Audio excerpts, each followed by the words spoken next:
Entonces, Abraham es el patriarca, Abraham es el que lleva la promesa de Dios en él.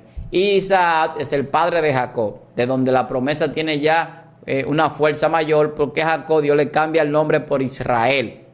Entonces no estamos viendo simplemente la historia de los patriarcas, sino que también estamos viendo en toda esa segunda parte de Génesis la historia de un pueblo que Dios escoge y un pueblo que Dios crea y un pueblo que Dios hace a través de su poder y de su gloria. Se divide en unas 8 partes. Las primeras 4 partes tienen que ver con la edad primogénea, como le decía, y empieza por la creación. Capítulo 1 de Génesis, encontramos la creación que se viene dando a partir del capítulo 1 hasta el capítulo 2, y luego vemos la caída en capítulo 3. Entonces vemos cómo Dios empieza una nueva creación, una nueva sociedad humana, pero sigue habiendo situaciones y se van dando.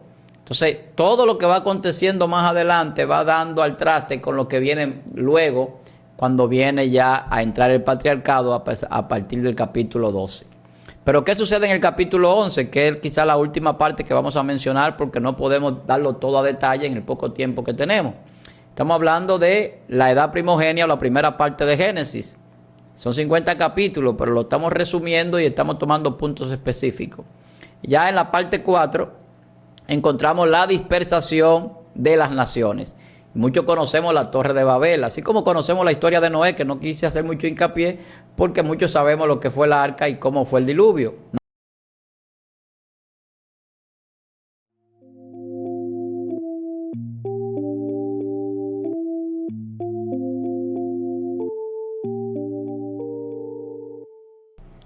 Gracias por estar ahí, de verdad que para nosotros es un gran placer poder llegar a sus vidas a través de este canal. Para mí, su hermano Pastor Víctor Almanzar, de verdad que de mucha satisfacción, de mucho regocijo que usted pueda estar con nosotros. De verdad que me siento muy contento, muy agradecido de Dios por todo el apoyo que usted viene dándole a esta plataforma también, porque podemos ser bendecidos de manera recíproca a través de lo que hacemos en este canal y en este ministerio.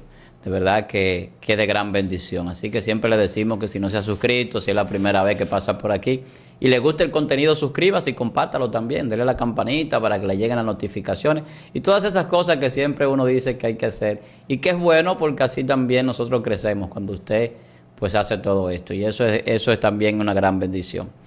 Tenemos un tema que ya hemos venido hablando y que por algunas razones pues nos dilatamos un poco con esta serie, que es la Biblioteca de Dios. Es una serie que a las personas les ha gustado mucho, a pesar de que tuvimos algunas dificultades con algunos de los capítulos, pero hoy tenemos un episodio que vamos a empezar ya el número 2, sobre lo que es la Biblioteca de Dios. Y vamos a tener que hablar de manera reglamentaria, yo diría que de manera obligatoria, de Génesis, o Bereshit, o principio. Este es el primer libro que encontramos normalmente en las Sagradas Escrituras y que todos sabemos que es un libro que fue escrito bajo revelación, porque quien lo escribió no vivió en ese periodo de tiempo de los acontecimientos que se relatan en Génesis, en esta narración que se da en este primer libro de los primeros 5 libros sagrados, que es el Pentateuco, donde se encuentra Génesis o principio o Bereshit. Entonces, este principio que es Génesis, lo que marca es, empezando, pues, lo que tiene que ver con la edad primogénea, como la llaman algunos, o prepatriarcado, antes del patriarcado. ¿Y qué encontramos allí? Bueno, allí encontramos la historia de la humanidad, a partir del capítulo 1 hasta el capítulo 3, y bueno, ahí habla de la creación, pero luego va hablando ya de lo que tiene que ver con una serie de acontecimientos que se van dando, que lo vamos a ver en este capítulo. Entonces, esta serie que hemos querido llevar de la Biblioteca de Dios es para conocer los libros de la Biblia, conocer algunos libros que no están en la Biblia, que la Biblia menciona, los libros celestiales, el libro de la vida, el libro de las obras, libros que la Biblia menciona, que mucha gente entiende que Dios escribe o que le gusta la escritura, porque Dios incluso manda a escribir a algunos de sus profetas y le dice: escribe en tabla o escribe ahí, sella esa escritura, sella el rollo, y lo manda a leer también. O sea, que a Dios le gusta la parte de la literatura, porque la palabra de Dios está allí. El pensamiento de Dios está revelado a nosotros a través de las Escrituras. Porque la palabra es pensada, la palabra es escrita y la palabra es hablada. Y de esa forma la manifiesta Dios también. Y nosotros la entendemos de esas formas también.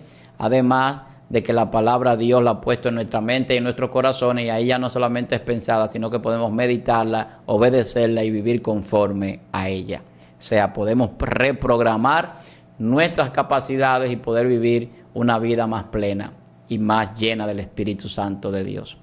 Génesis tiene unos 50 capítulos con unos 1534 versículos. Aunque esto no es tan relevante, yo siempre he dicho que lo relevante es la sustancia de las Escrituras, porque tanto los capítulos como los versículos entran a partir del siglo VIII, los masoretas trabajan en esto, luego ya el siglo XVI, bueno, pues los capítulos y los versículos no son originalmente de las Sagradas Escrituras. Por eso mucha gente comete errores en la correcta interpretación de los textos bíblicos, porque lo lee solamente segmentado por algún verso y no lee todo el compendio, todo el contexto. Si usted se encuentra con una carta de los apóstoles, por ejemplo, y no la lee completa, a veces no va a entender algunas cosas que suceden en estas cartas que ellos escriben. Son epístolas.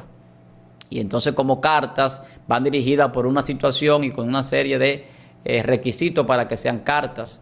Por eso son cartas. Entonces, cuando usted lee un libro histórico es otra cosa. Cuando usted lee un libro profético es otra cosa. Entonces, hay que saber entender algunas cosas para tener una interpretación pues muy acercada a lo correcto o lo más perfecto posible. Entonces, el libro de Génesis se divide en unas 8 partes. Las primeras 4 partes tienen que ver con la edad primogenia, como le decía, y empieza por la creación. Capítulo 1 de Génesis, encontramos la creación que se viene dando a partir del capítulo 1 hasta el capítulo 2, y luego vemos la caída en capítulo 3. Entonces, la creación, ¿qué Dios muestra en Génesis en la creación? Cómo Dios hizo todas las maravillas que nosotros vemos en el mundo, toda la naturaleza, habla de la expansión de los cielos, habla de las aguas, habla de la tierra, habla de las estrellas del cielo, habla de las lumbreras en el cielo, tanto el sol, la luna, o sea, todo lo que tiene que ver con nuestra atmósfera terrestre, todo lo que tiene que ver con las condiciones del cosmos en el cual nosotros podemos alcanzar a observar, incluso más allá de lo que podemos alcanzar a observar, porque el hombre ha podido salir del espacio de la Tierra a una dimensión ya fuera del espacio Tierra, de la Tierra, fuera de nuestra atmósfera, y estudiar incluso las galaxias, los agujeros negros, los agujeros de gusano, estudiar nebulosas, estrellas, estudiar muchísimas cosas fuera de la Tierra, incluso cosas más allá de las que el hombre puede entender. Tenemos hoy un telescopio, el James Webb, en el espacio, que está estudiando y arrojando fotografías del pasado del universo, mostrando pues con el corrimiento de la luz al rojo, que es un método para saber la distancia y el tiempo en el cual suceden algunos acontecimientos a través de la luz. Cuando es rojo o se acerca al rojo es porque está más lejos, cuando es azul es porque está más cerca, el efecto Doppler. Entonces vamos viendo cosas que la ciencia viene demostrando y enseñando, y los descubrimientos que se van dando la razón a lo que Génesis dice en cuanto a la creación. Estamos en el libro de Génesis y estamos hablando de la creación, que es muy importante. Entonces nos damos cuenta que, por ejemplo, Hebreos 11:3 hace una mención de Génesis, dice que por la palabra, por la fe entendemos que por la palabra fue hecho el universo. O sea, cuando Dios está creando, dice, y dijo Dios sea la luz, y fue la luz, y dijo Dios haga lumbreras en los cielos. O sea, Dios habla para crear en el Génesis, o por lo menos así se relata, para que nosotros entendamos el poder de ese gran diseñador que es Dios, que aunque muchos lo ven como simplemente una energía o como una mente inteligente, la Biblia enseña que es un Dios omnipotente, que más que una mente inteligente y más que energía es un gran Padre que nos ama y que por eso nos muestra cómo Él hizo todas las cosas, incluyéndonos a nosotros. Entonces, la creación es la primera parte que vamos a encontrar en Génesis capítulo 1. En el principio creó Dios los cielos y la tierra, o Dios creó en el principio cielos y tierra, como usted quiera.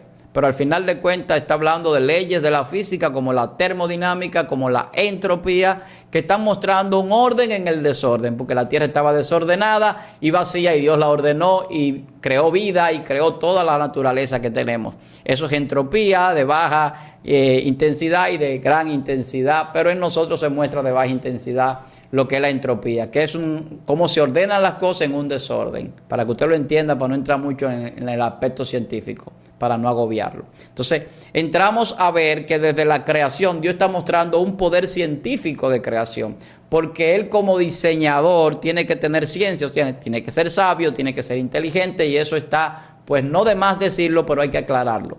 Dios es el que crea la inteligencia para el hombre, la sabiduría, y le da la ciencia y el conocimiento. Cuando el hombre peca, dice que comió del árbol del conocimiento del bien y del mal, de la ciencia del bien y del mal.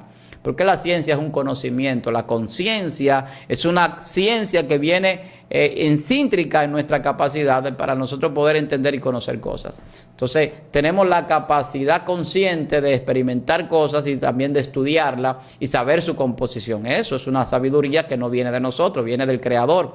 Porque quien hizo las cosas y las diseñó sabe cuál es el plano, la medida, la cantidad, los componentes de eso creado. Y nosotros cuando lo estudiamos, cuando lo investigamos con ciencia, de manera empírica o de manera pues metodológica, entonces nos damos cuenta que realmente tiene que haber detrás de la creación un diseñador, un creador. Nosotros también pues hablamos de esto en nuestro libro El Código de la Vida, de ese diseñador del código de todas las cosas, cómo todas las cosas se codifican en Génesis y en toda la Biblia. Entonces, esa es la primera parte, empezando. El hombre fue hecho el día 6. El 6 tiene una tipificación o un simbolismo de imperfección. Y eso lo vemos en toda la Biblia. Pero ahí en Génesis, en el capítulo 1 al capítulo 2, lo que se muestra es la creación. Entonces usted está conociendo lo que es Génesis ya, desde este punto. Ahora, ya cuando vamos a la segunda parte del libro de Génesis, en esta primera parte, que es la parte primogénea, como decíamos, o patriarcado, entonces encontramos la caída. Luego que Dios creó todo, entonces el hombre cayó. ¿Cómo cae el hombre? Porque pecó. Entonces esto es importante marcarlo porque si usted va a estudiar Génesis, tiene que saber que Dios creó todo, cómo lo creó, para poder tener un argumento tanto científico como un argumento cosmológico, un argumento de poder defender su fe y saber a quién usted le ha creído, y por lo tanto tiene que saber quién fue que creó todas las cosas. Pero cuando entramos a la caída, tiene que saber también por qué hay una caída, cuál fue la primera persona que pecó, Eva, y luego transgredió y llevó a Adán a pecar también. Entonces Adán y Eva pecaron ambos, y ambos fueron sacados del jardín del Edén, como lo relata el texto. Pero al final de cuentas, lo que el texto quiere enseñarnos es una verdad más profunda, porque cuando hablamos de la historia primogénea, estamos hablando de la historia de la humanidad en esta primera parte. Pero la humanidad no solamente es una persona, la humanidad somos todos nosotros. Entonces Adán, que significa hombre rojizo, hombre de la tierra, también significa la humanidad o ejemplifica toda la humanidad. Por eso la Biblia dice que en Adán todos pecamos. Por eso la Biblia dice que por cuanto todos pecamos, todos fuimos destituidos de la gloria de Dios. ¿Cuándo nosotros estuvimos en la gloria? Es una buena pregunta, ¿verdad? Formularla. Pero en Adán nosotros estuvimos en la gloria. En Adán, como descendientes de Adán, de manera humana, quizás podríamos decirlo así, genealógica, pues tenemos la misma implicación porque el que pecó fue Adán y Eva, y en Adán todos pecamos. Entonces, la caída del hombre trajo el pecado a toda la humanidad y por lo tanto la muerte, porque la Biblia dice que la paga del pecado es muerte, pero fue Dios que dijo en Génesis al hombre: el día que comas de ese árbol, de la ciencia del bien y del mal, ese día morirás. Entonces nos damos cuenta que en Génesis se muestra la creación y también la caída y el pecado. ¿Quién hizo pecar al hombre? Ahí en Génesis habla de una serpiente antigua. ¿Quién entró en esa serpiente? Satanás. ¿Quién es Satanás? El enemigo de la salvación, un querubín protector que cayó del cielo, fue arrojado del cielo por querer hacer cosas que no le correspondían, desobedeciendo a Dios, y se llenó de soberbia, se llenó a causa de sus contrataciones, a causa de su hermosura, pues se envaneció. Entonces encontramos que en Génesis se muestra la caída del hombre, pero también se muestra el despropósito de Satanás, queriendo tergiversar la palabra de Dios. De ahí que en hermenéutica se dice que el primer intérprete de la Biblia es Satanás, porque Satanás trata de llevar una palabra que Dios no dijo al hombre. Dios le dijo al hombre que cuando coma de ese árbol moriría. Él le dijo, porque Dios no ha dicho que no coma de ningún árbol del huerto porque morirá. La verdad es que tú vas a ser como Dios cuando comas de los árboles. Entonces, estoy parafraseando, tergiversa la palabra. Aunque tenía parte de verdad, al final de cuentas quería engañar al hombre para que pecara. O sea, para que desobedezca a Dios. Porque el hombre, el primer pecado que comete, o sea, la mujer tuvo avaricia, codició la fruta, pero fue que desobedecieron a Dios. Cuando se materializó el pecado es una desobediencia. Entonces, todo el que desobedece a Dios está en pecado. La desobediencia es transgresión de la ley, de los mandamientos de Dios. El pecado es errar, es no lograr aquello para lo que fuimos creados, para la perfección. El pecado es una deformación. Los ángeles se deformaron y se convirtieron en demonios, en ángeles caídos. Satanás se convirtió en un ángel de destrucción y un ángel que él mismo se va a consumir por el fuego. O sea, fueron deformados, perdieron su identidad, perdieron su dignidad. El hombre pierde su identidad de hijo de Dios y pasa a ser entonces adoptado por el diablo cuando peca. Por eso es que cuando Cristo viene hay una adopción, porque el hombre se había alejado de Dios y por lo tanto se creó una enemistad. Eso lo hizo el pecado, la caída de Génesis. Entonces estamos en el libro de Génesis. Ya en esa primera parte también encontramos, ya avanzando, en el capítulo 6, el diluvio. Hablamos del capítulo 1, la creación, capítulo 3, la caída, capítulo 6, allí encontramos la historia de Noé, pero viene con una descendencia por una promesa ya que Dios le había dado a la mujer de que su simiente iba a vencer a la serpiente, pero eso es en el futuro lejano, proféticamente y escatológicamente mostrado con la venida de Jesús. Entonces, esa victoria de la simiente de la mujer no se da hasta más adelante, cuando se viene manifestando ya acontecimientos de los últimos tiempos. Entonces, en el capítulo 6, ¿qué encontramos? Encontramos el diluvio. Y cuando encontramos el diluvio, nos encontramos que allí el hombre se había llenado de maldad. Y Dios dijo, no voy a contender con el hombre porque él es carne y lo voy a raer de la tierra. Y manda a Noé a hacer un arca. Noé con su familia se salva, 8 personas se salvan y todas las demás perecen ahogadas, anegadas en agua. Capítulo 6 del libro de Génesis. Entonces vemos cómo Dios empieza una nueva creación, una nueva sociedad humana, pero sigue habiendo situaciones y se van dando. Entonces todo lo que va aconteciendo más adelante va dando al traste con lo que viene luego, cuando viene ya a entrar el patriarcado a partir del capítulo 12. Pero ¿qué sucede en el capítulo 11? Que es quizá la última parte que vamos a mencionar porque no podemos darlo todo a detalle en el poco tiempo que tenemos. Estamos hablando de la edad primogénea o la primera parte de Génesis.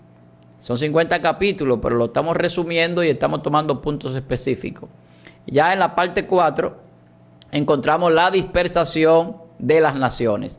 Muchos conocemos la Torre de Babel, así como conocemos la historia de Noé, que no quise hacer mucho hincapié, porque muchos sabemos lo que fue la arca y cómo fue el diluvio. No había llovido nunca. Pero en el capítulo 11, ya de Génesis, nos encontramos con la Torre de Babel y con Nimrod, que fue el primer poderoso en la tierra, el primero que aglutinó personas y que dirigió personas de esa manera, dice la Biblia que fue el primer poderoso. ¿Y qué estaban haciendo? Estaban haciendo una torre para llegar al cielo, pero nunca consultaron con Dios. Entonces Dios no estaba de acuerdo con aquello que estaban haciendo, porque no había nada bueno allí. Y Dios lo que hace es que desciende y confunde las lenguas, o sea, la forma de comunicarse de todos, y no se entendían entre ellos, entonces lo confundió. Entonces se llamó confusión aquella situación, porque se confundieron y empezaron entonces a dividirse, a segregarse a diferentes lugares y a crearse diferentes naciones con diferentes idiomas y diferentes condiciones étnicas incluso. Desde ahí parte la diferencia que vemos en los diferentes países, diferentes razas que usted conoce, que yo conozco. Desde la Torre de Babel. Hay una explicación bíblica, Génesis capítulo 6 la tiene. Perfecto. Ahora bien, a partir de ahí entonces nosotros seguimos ya a entrar a la parte del patriarcado. ¿Y cómo nosotros entonces encontramos la parte del patriarcado? A partir del capítulo 12. ¿Quién aparece allí? Abraham. Abraham, el gran patriarca, que Dios le cambia el nombre de Abraham a Abraham, que significa padre de multitudes. Dios lo llama de Ur de los Caldeos, le dice, ven, deja tu tierra y tu parentela a la tierra que te mostraré. Y Dios le da una promesa de una tierra donde fluye leche y miel, una tierra buena. Pero Abraham era un hombre allá de avanzada edad y no había tenido hijos y su esposa era estéril. Dios le da la promesa de un hijo. De ahí viene Isaac, aunque él tuvo un hijo primero, que era Ismael, por eso no viene al caso, porque Ismael era hijo de la esclava, y de ahí descienden los árabes y demás. Pero lo que viene aquí importante es Isaac en el capítulo 25. Comienza ya entonces Isaac a tener preeminencia. Vemos que el capítulo 12, el capítulo 25, Abraham pasa una serie de vicisitudes, va a Egipto, hace altares para Dios, pelea guerra, o sea, una serie de acontecimientos se dan. Tiene un hijo con Agar la esclava, luego tiene a Isaac, que es el hijo de la promesa, siendo su mujer ya también anciana y estéril, Dios le permite tener a Isaac. Entonces Isaac, que significa Dios me ha hecho reír, sonrisa, entonces sonría, como decía un predicador. Entonces a partir de ahí, Sara empezó a reírse, pero también a partir de ahí la promesa empezó también a caminar más rápido, porque de Isaac nace Jacob. Entonces Abraham, Isaac y Jacob son los tres principales patriarcas. Entonces son las tres principales partes en las que vamos a ver la división de la segunda parte de Génesis. Y luego está José, que José también tiene una gran influencia, el hijo de Jacob, que va a Egipto, que se convierte en gobernador. Entonces Abraham es el patriarca, Abraham es el que lleva la promesa de Dios en él. Y Isaac es el padre de Jacob, de donde la promesa tiene ya una fuerza mayor, porque a Jacob Dios le cambia el nombre por Israel. Entonces no estamos viendo simplemente la historia de los patriarcas, sino que también estamos viendo en toda esa segunda parte de Génesis la historia de un pueblo que Dios escoge y un pueblo que Dios crea y un pueblo que Dios hace a través de su poder y de su gloria. Un pueblo que va esclavo a Egipto más de 400 años, 430 años, que va a un cautiverio en el desierto, toda la historia de Moisés y el Éxodo, usted lo conoce. O sea, toda una serie de situaciones, pero que vienen dadas por una promesa que Dios le hizo a Abraham de una tierra, de un lugar donde iban a vivir, donde iban a habitar. Entonces Jacob se convierte como en la principal figura de la promesa, porque Jacob entonces tiene 12 tribus, 12 hijos, 13 con Dina, que era una hembra, que como era un sistema patriarcal, pues la mujer no era contada en esa herencia, pero sí los hijos. Entonces nos encontramos con todos los acontecimientos que se vienen dando con las tribus de Israel en Génesis. Y el punto más importante es José. José, que sus hermanos lo venden como esclavo, y en la última parte de Génesis lo venden como esclavo, va esclavo a Egipto, luego es pues llevado a la cárcel por una blasfemia, por una injuria de la mujer de Potifar, va a la cárcel, luego de la cárcel interpreta algunos sueños, vuelve al palacio, en el palacio se convierte en un gran gobernador, en una persona importante, administrador de muchas cosas, y entonces luego se trae a su familia en un momento de hambruna a Egipto. Pero con el tiempo todos ellos mueren, todo eso cambia, y entonces cuando viene otro faraón, entonces esclaviza al pueblo, y ahí viene todo el relato que usted conoce ya, donde viene entonces Moisés en Éxodo a liberar al pueblo. Pero esa es la parte principal del libro de Génesis. Primero, la creación. Segundo, la caída del hombre en el pecado. Tercero, el diluvio en el capítulo 6. Cuarto, la parte de la dispersación de todas las naciones después de la Torre de Babel, que Dios no permite que se termine de construir y que confunde las lenguas de todos los que estaban allí. Esa es la primera parte de Génesis. La segunda parte, el patriarcado. Abraham, Isaac, Jacob. Los principales patriarcas. Está bien que también hay otras historias allí que usted la va a encontrar en Génesis. Muchísimas situaciones que se dan. Pero lo más importante es que usted conozca esta parte para que pueda tener una puntualización de lo más importante. Entonces vemos en Génesis una serie de acontecimientos que acontecen a Abraham, una serie de acontecimientos. Ahí vemos también la destrucción de Sodoma y de Gomorra, su sobrino Lot. Todo eso lo vemos en Génesis. Pero más adelante con Isaac también vemos una serie de situaciones, la bendición que le roba Jacob a su hermano Esaú, y que entonces cuando le roba la bendición se crea una enemistad entre Esaú y Jacob, que eran gemelos, pero que desde el vientre ya Jacob venía peleando por la bendición más que por la primogenitura, que luego en el capítulo 32 pelea con el ángel de Jehová y es bendecido con el nombre de Israel. Entonces de ahí viene el pueblo santo de Dios con nombre, que es un victorioso, que es un vencedor, Israel. Después que era Jacob, que era un manipulador, que era un estafador. Eso era Jacob. Entonces, lo que vamos viendo es toda esa historia en los patriarcas. Entonces vemos también cómo Jacob, por su tío Labán, es engañado y tiene que trabajar 14 años por las mujeres que quería, por la mujer que quería, porque primero le dieron a Lea y él quería a esta otra muchacha, que es con la que finalmente pues logra después de 7 años tener. Y luego entonces pasa lo que pasa con José, que era el hijo amado de Jacob, sus hermanos le tienen envidia. José era un soñador, una persona que Dios le da revelación e interpretación de sueños.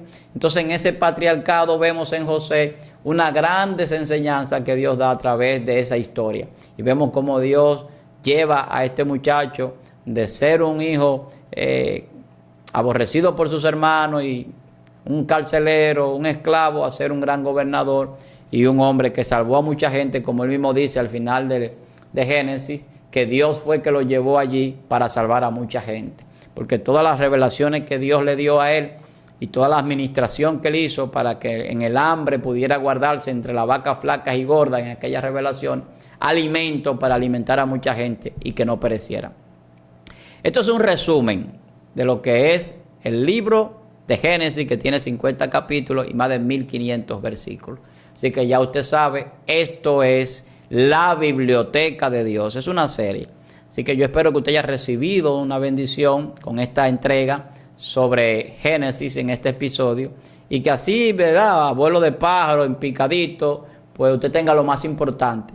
Porque quizás es difícil poder, por las limitaciones que tenemos tal vez de tiempo, para poder extendernos detalladamente. Ya llegará un momento quizás donde tengamos algunos videos en vivo y eso, y podamos entonces hasta dialogar sobre estos temas. Pero esta serie yo sé que usted la está disfrutando, la biblioteca de Dios. Vienen unos episodios muy interesantes. Aparte de hablar de los libros de la Biblia, vamos a hablar de los libros celestiales, libros que no están en la Biblia, pero que la Biblia lo menciona. El libro de la vida, el libro de las obras, los libros de Dios, que son abiertos en Apocalipsis algunos.